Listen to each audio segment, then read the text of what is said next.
Những ngày này, không khí trên công trường dự án cao tốc Cần Thơ - Cà Mau diễn ra khá sôi động.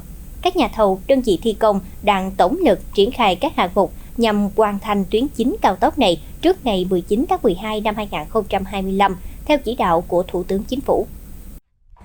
Tại gói thầu với chiều dài 20 km, ban Trường Sơn - Nam Định, Tổng Công ty Xây dựng Trường Sơn đã huy động trên 100 nhân công, hơn 80 thiết bị máy móc thực hiện các hạng mục. Đến thời điểm này, gói thầu đã đạt trên 99% khối lượng công trình. Dự án cao tốc Cần Thơ - Cà Mau là một phần của dự án đường bộ cao tốc Bắc Nam phía Đông.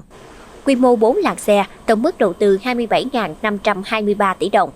Các đơn vị thi công đang tập trung máy móc thiết bị, nhân công, tổ chức thi công 3K 4 kiếp với tinh thần quyết tâm cao nhất. Đến nay, tiến độ dự án đạt khoảng trên 94% khối lượng công trình tuyến chính.